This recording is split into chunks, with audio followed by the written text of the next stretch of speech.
Thank you for joining us at the Roundtable. Brought to you by Community Education Arts, a nonprofit organization based in Noblesville, Indiana. I'm Alice Cavanis-Gober, president of CEArts. And I'm Sarah E. Morin, secretary of CEArts.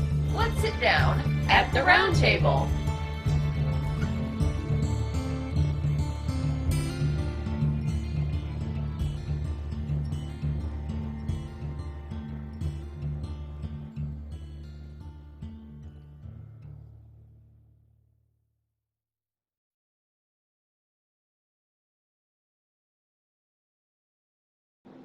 All right, welcome back. This is Sarah E. Morin and Alice Cavanis-Gober, and we are with Community Education Arts. Welcome back to At the Roundtable. Today we have a special guest with us, Thomas Kneeland Johnson. Welcome, Thomas.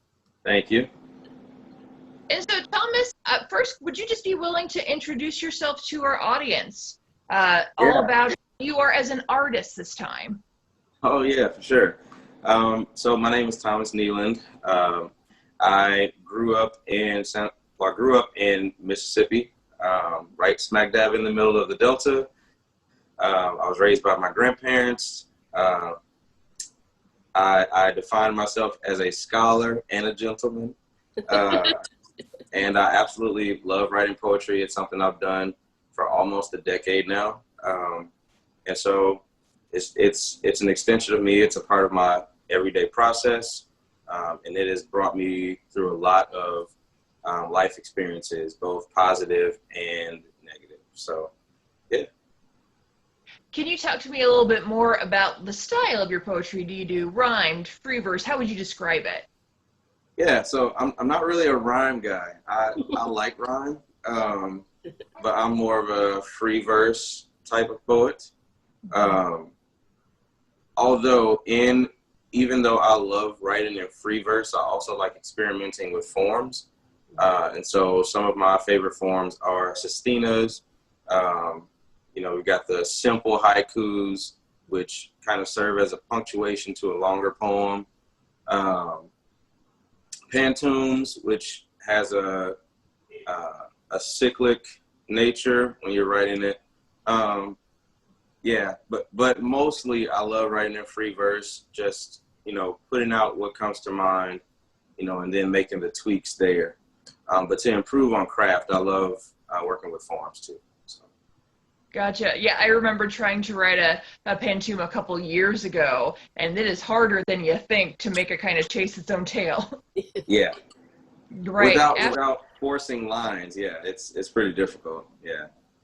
Right. Absolutely. And what sorts of themes do really appeal to you as a poet? I love nature. So that's one.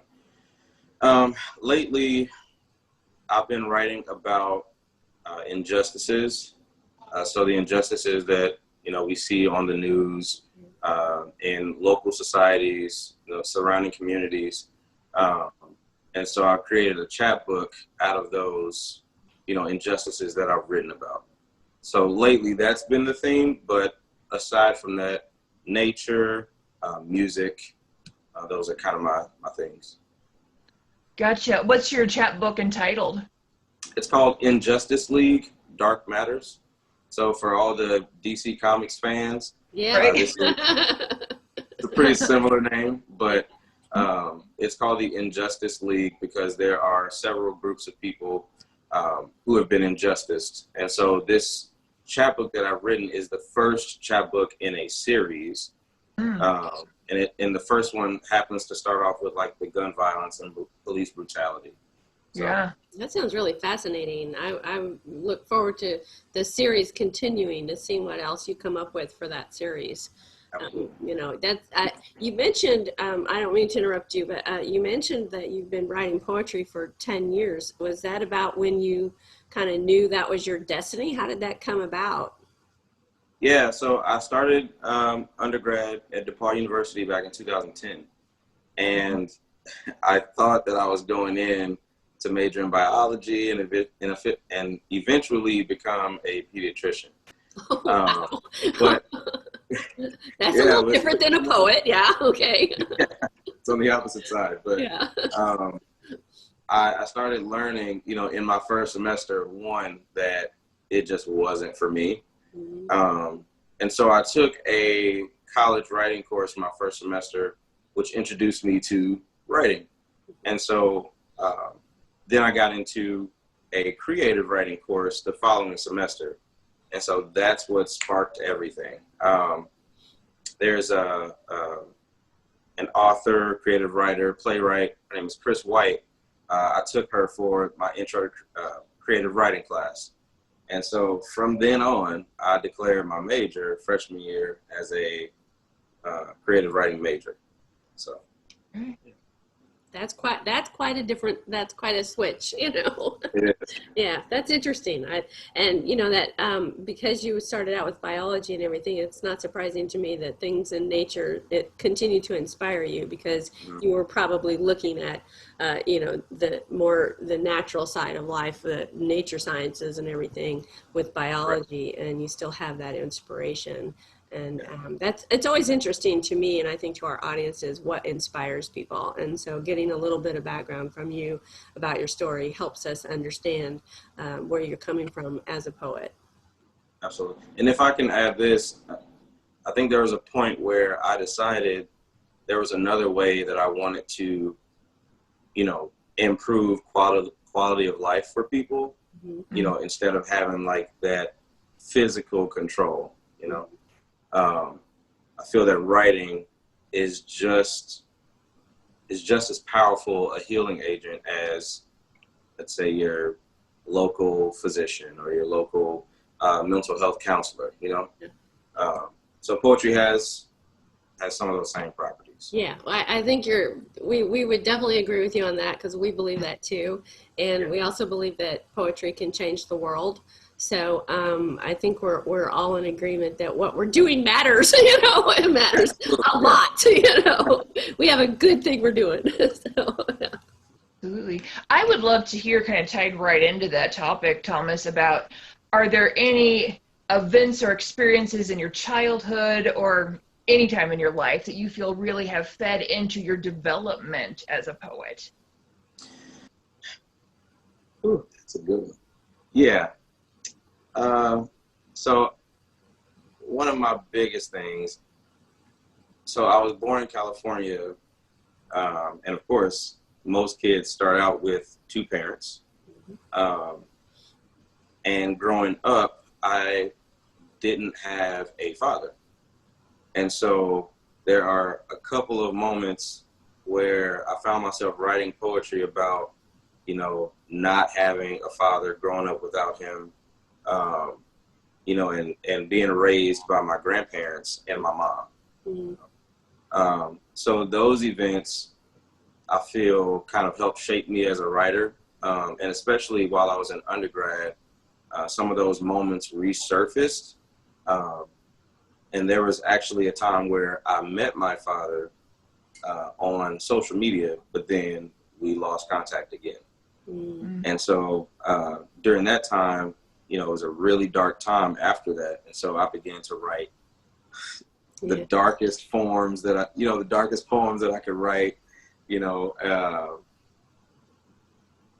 and after a while, I didn't want to be in that dark place anymore.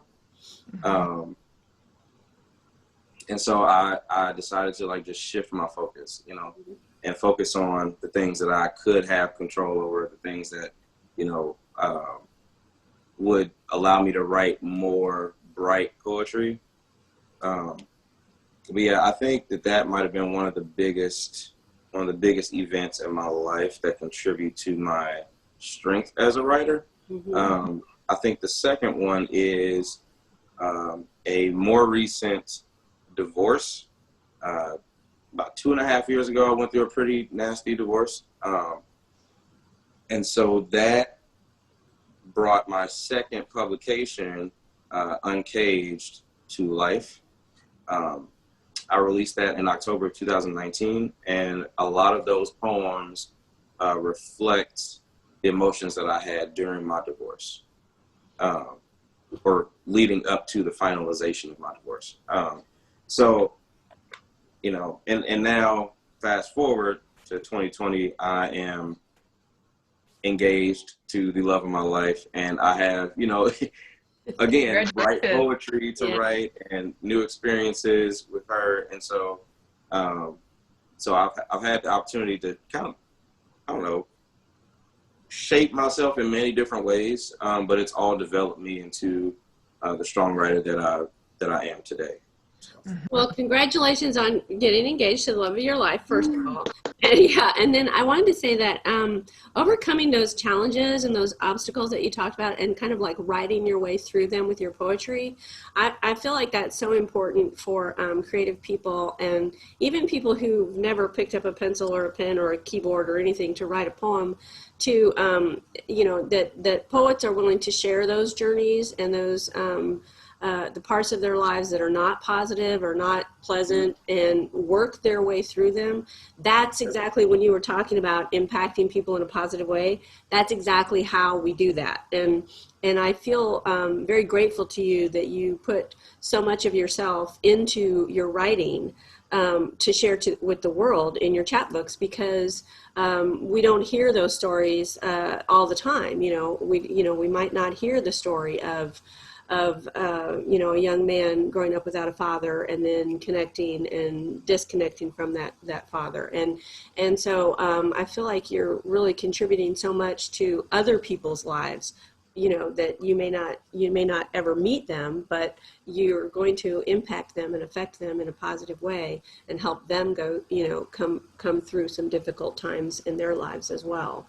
So thank you for doing that. Yeah, thank you. I always feel like I want to thank artists of any kind for putting their own personal stuff out there, because I know for myself how difficult that is to do sometimes. And Sarah E. and I recently recorded some podcast episodes for our NICE project this year, where I ended up talking a lot about some really awful, hard stuff from my childhood that I haven't really talked about publicly in a long time, if ever. But I was glad I did that, because it made me feel like I, first of all, got rid of some of that stuff, and also sharing it, and feeling like it might help other people in similar situations or something, that made me feel like I'm doing something good. So I appreciate that you're one of those kind of artists who's willing to do that. And also I want to speak to putting myself out there. And so there was a poem I wrote about a month and a half ago. And it was a very short poem about fathers. Mm-hmm. And it was reflective of how I felt about my father, but I wasn't angry. Right. And so, but I really wanted to put it out there because maybe there's someone else who has this same issue and may need to find somebody to resonate with, Yeah. And I asked my mother to send this poem to my dad. And I didn't know if she was going to send it. I didn't know if he was going to respond. But a day later, I received a phone call, and it was my dad. Wow. Wow.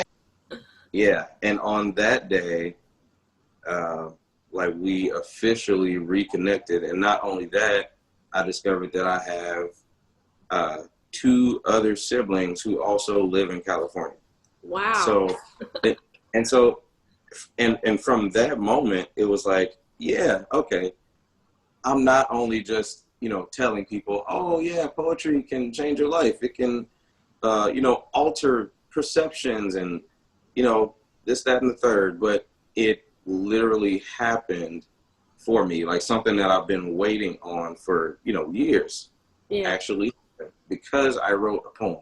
And so that's how I know, it's like you said, this poetry and putting ourselves out there and making ourselves vulnerable for other people, to see is actually a strength and allows other people to find that strength within themselves too. So. Yes, exactly. Well said. Yeah. Well, That's what an amazing outcome for you. That's very, very inspirational.